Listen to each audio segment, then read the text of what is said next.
On ne crache pas sur sa famille. Jamais ne faire ça. Ça, c'est des règles.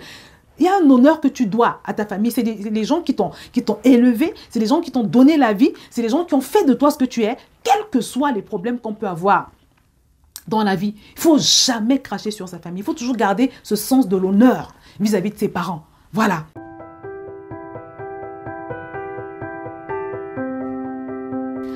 Bonjour à tous et bienvenue sur VTV. Et aujourd'hui, je voudrais réagir face à cet événement qui défraie la chronique plus ou moins en ce moment, qui est la sortie du livre du prince Harry d'Angleterre.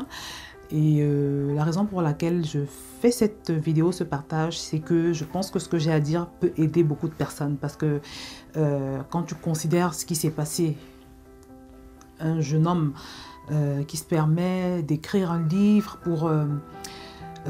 pour exposer sa famille comme ça, vraiment, c'est quelque chose d'assez grave qui, moi particulièrement, m'a beaucoup choquée et qui montre que on a beau avoir reçu une certaine éducation, on a beau avoir même un certain âge, parfois on peut quand même être immature et vraiment tellement manquer de sagesse. Et je pense qu'il y a forcément d'autres personnes sur cette surface terre comme Harry qui vivent à peu près ou bien qui ont vécu à peu près les mêmes situations et qui sont en train de réagir de la même manière ou bien qui demain vont réagir pareil parce que simplement à cause d'un manque de sagesse. Ce sont mes enfants qui m'ont fait connaître la sortie donc de ce livre et à peu près le contenu. Moi je ne l'ai pas lu, je ne l'ai pas acheté non plus, je n'ai pas l'intention de l'acheter parce que pour moi acheter un tel livre reviendrait à encourager son contenu, vous voyez, parce que ce qu'il a fait est quand même assez grave pour ceux qui n'ont pas lu et qui ne s'intéressent pas du tout à cela. En fait, Harry, donc, qui est le frère de William, les deux enfants de la princesse Lady Di, qui a quitté ce monde il y a de cela plusieurs années. Il a donc écrit un livre où on va dire, il vide son cœur. Il y a beaucoup de gens qui appellent cela un livre. Alors, je ne sais pas quel est le terme que la plupart des gens emploient, mais une façon de dire que c'est une manière de se soigner, voilà. Parce qu'il paraît qu'en ce moment, il côtoie un psychologue, parce que c'est quelqu'un qui ne va pas bien, c'est-à-dire son âme est vraiment tellement brisée. C'est vrai que c'est quelqu'un qui a été traumatisé par le départ de sa maman, et avant le décès de sa maman, il y a eu cette déchirure avec son père, ces histoires de tromperie avec la maîtresse de leur père qui finalement est devenue son épouse contre leur volonté. Ils ont vécu beaucoup de choses traumatisantes, ça c'est vrai, c'est un fait, voilà, à un âge très jeune. Donc il parle de toutes ces choses dans le livre, il parle de disputes avec les membres de sa famille, d'altercations, il donne beaucoup de détails, même de comment ils ont vécu les premières années de leur relation dans le palais. Voilà, il parle de beaucoup de choses, mais vraiment dans des termes pas forcément bien, voilà. Et c'est ce qu'il y a vraiment de plus gênant dans toute cette histoire. Et je voudrais donc aujourd'hui vous donner 3 conseils. Je vais essayer d'être rapide. Parce que le but de cette vidéo vraiment, c'est d'aider quelqu'un qui se retrouve dans une situation à peu près similaire. Parce qu'au centre de tout ce qui se passe, au centre de, ou bien si vous voulez, à l'origine de ce livre, alors je ne sais pas si on peut parler de vengeance ou quoi, il y a une offense. Ce garçon a été beaucoup bombardé au niveau de son âme. Il a vécu beaucoup de choses très très difficiles, très blessantes.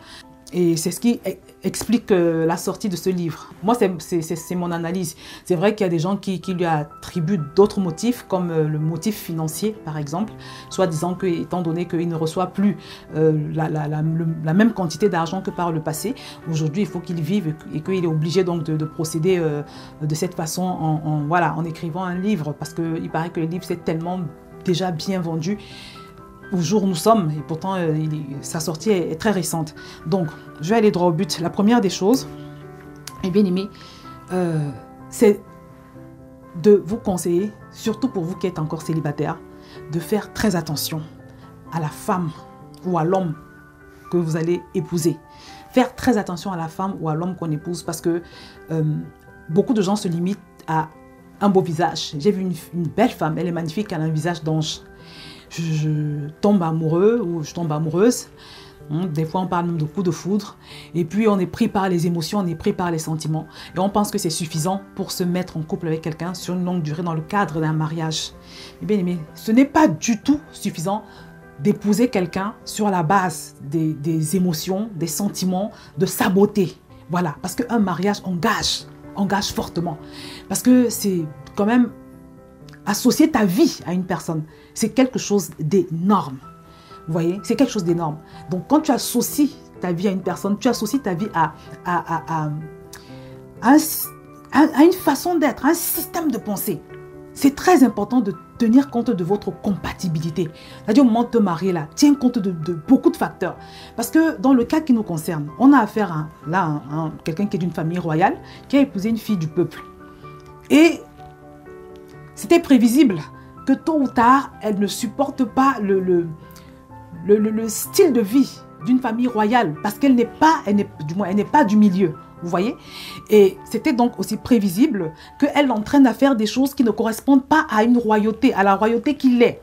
Vous voyez? Parce qu'aujourd'hui, Harry est devenu un tout autre personnage que ce qu'il était. C'est quelqu'un qui aujourd'hui se comporte complètement à l'opposé des valeurs qu'il a souvent reçues. C'est quelqu'un qui aujourd'hui semble avoir complètement perdu ses valeurs, ses repères. Vous voyez, les valeurs telles que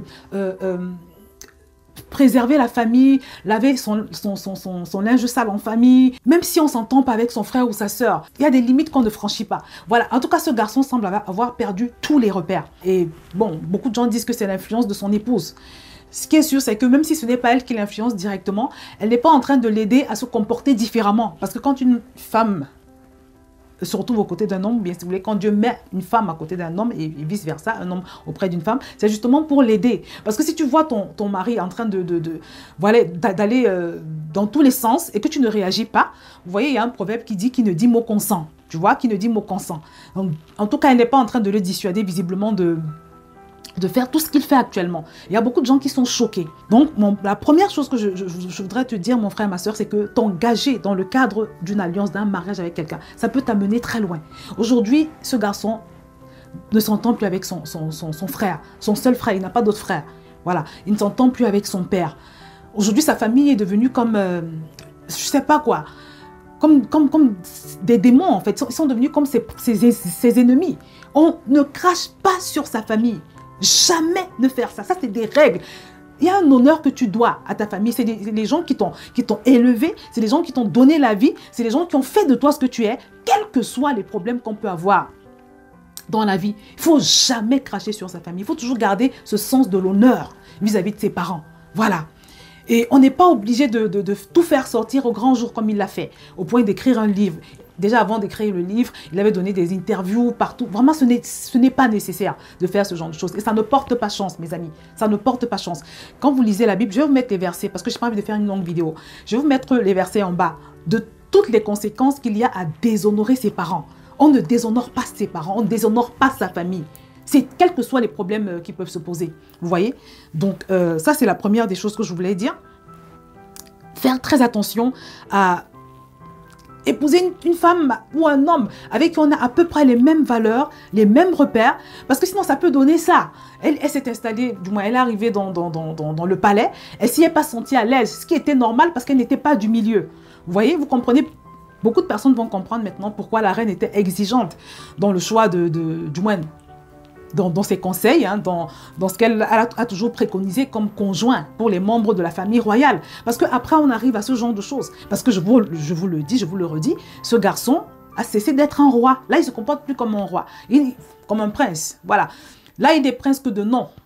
Et c'est vraiment dommage. Mais le pire, c'est cette déchirure avec sa famille. Le pire, c'est cette façon qu'il a aujourd'hui de jeter l'opprobre sur sa famille. Ça ne se fait pas. C'est des choses très, très graves. Voilà. Donc, faites très attention aux personnes que vous épousez. Parce qu'une personne que tu épouses, si elle est équilibrée, elle ne te laisse pas détruire ta relation avec ta famille comme ça. Vous voyez? Et c'est pour ça que même quand tu lis la Bible, le Seigneur, il avait toujours tendance à interdire aux gens du peuple d'Israël d'épouser des femmes étrangères. Il allait toujours leur dire, n'épousez pas les femmes étrangères parce qu'elles vont vous pousser à adorer d'autres dieux, elles vont vous dévier, elles vont vous inculquer leur mauvaise culture. Et quand tu lis ce genre de passage, tu as l'impression que c'est dur. Mais la vie nous enseigne, hein, la preuve, regardez. Alors, on peut comprendre qu'elle n'était peut-être pas à l'aise dans le palais, mais ils avaient les moyens, ils avaient la possibilité de prendre autant de vacances qu'ils voulaient, voilà, partir, je pense, pour autant de mois qu'il le souhaitait, de partir souvent. Il y a des solutions, voilà, il y a toujours des solutions. Mais il ne faut pas arriver dans une famille voilà, et tout chambouler comme ça. Voilà, parce que sinon, tu démontres que tu n'as pas réfléchi avant de faire ton choix. Ça veut dire que quand elle s'est engagée dans cette famille, elle ne savait pas où elle allait. Elle n'a pas étudié tous ces paramètres-là. Vous voyez? Et lui également, le jeune garçon, il a fait son choix dans la naïveté. Voilà, donc ça, c'est la première des choses que je voulais dire. La deuxième chose, c'est ne laisse jamais ton conjoint ou ta conjointe te séparer de ta famille. Parce que quand tu te mets en couple avec quelqu'un, quand tu épouses quelqu'un, tu vois, et que tu permets à cette personne de t'éloigner des tiens, de faire le vide autour de toi, c'est très très dangereux. En fait, ce sont les caractéristiques des pervers narcissiques en fait. Vous savez, il y a des gens, quand tu les rencontres, quand tu te mets en couple avec eux, ils vont tout faire pour éloigner et ta famille, tes parents, tes frères, tes soeurs, tes cousins, tes amis proches. Et le but de ça, c'est quoi? C'est un démon, hein? C'est un esprit méchant qui habite ces personnes. C'est une influence démoniaque. Voilà. Parce que le but de ça, c'est quoi? Je t'isole et comme ça, tu deviens dépendant de moi. Et comme ça, rien qu'à l'idée de me quitter un jour, tu seras terrorisé, tu vois?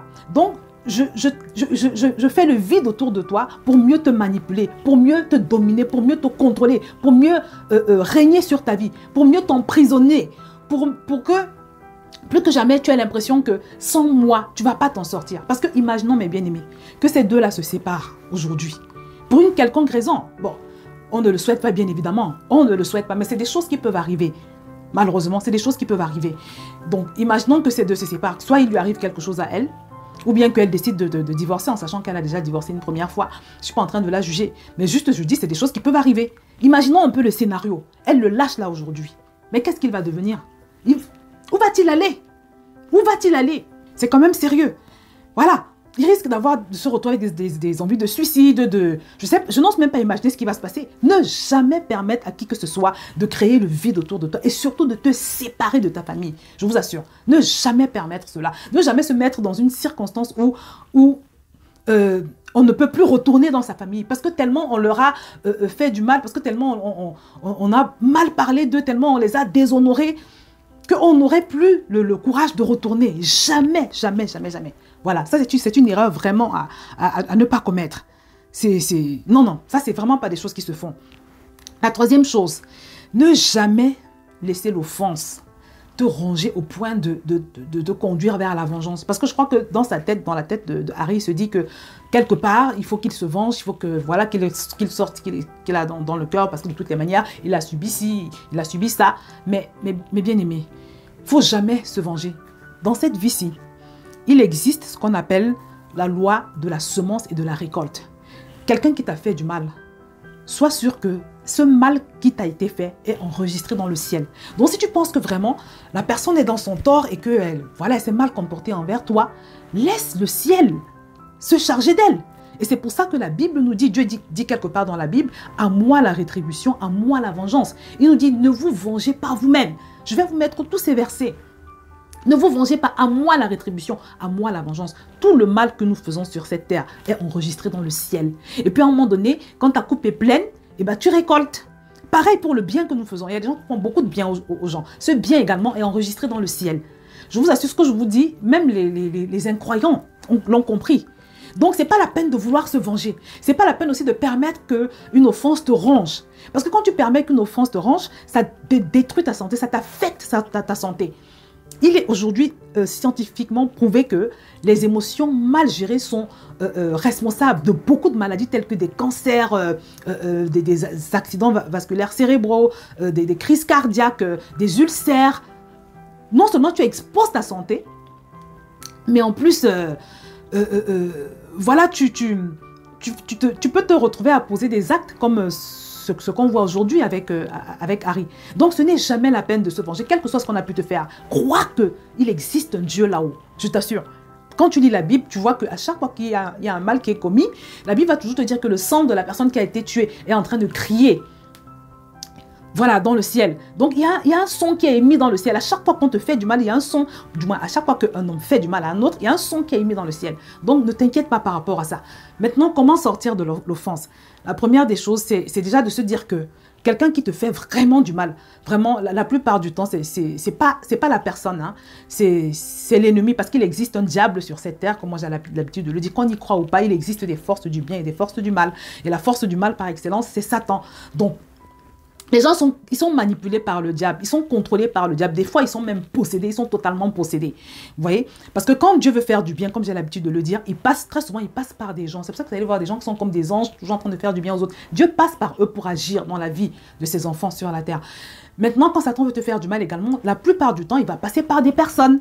Donc, quand quelqu'un se retrouve infiltré par le diable, voilà, il y a de fortes chances que commettent des choses parfois très blessantes ou destructrices.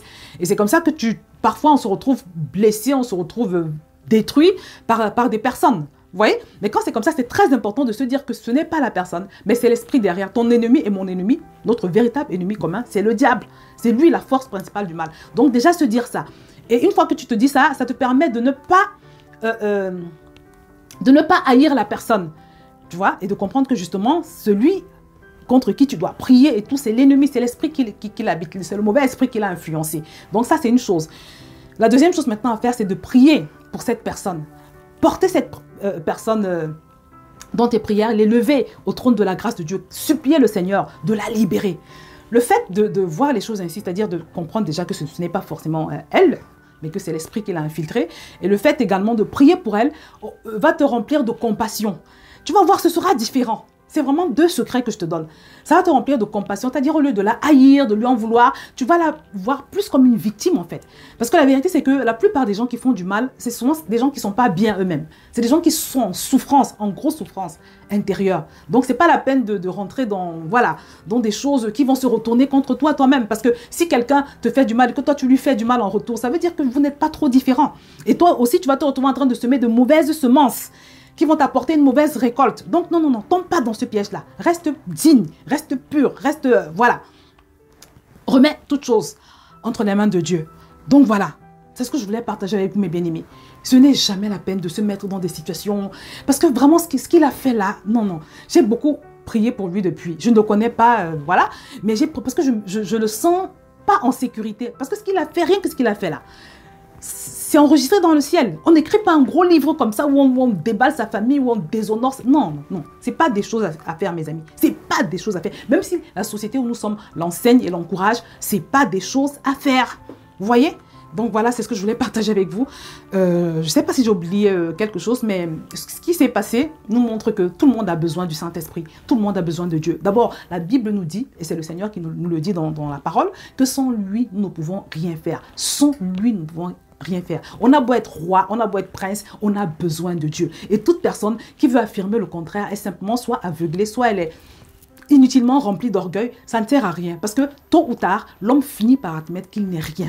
Nous ne sommes rien. Nous avons été créés pour vivre en communion avec Dieu, pour vivre en communion avec Dieu par le Saint-Esprit. Parce que c'est le Saint-Esprit qui nous donne la sagesse. C'est lui qui nous donne la consolation, la paix dans les moments d'épreuve. Quand tu n'as pas le Saint-Esprit, dans l'épreuve, mais tu pars dans tous les sens, un peu comme Marie.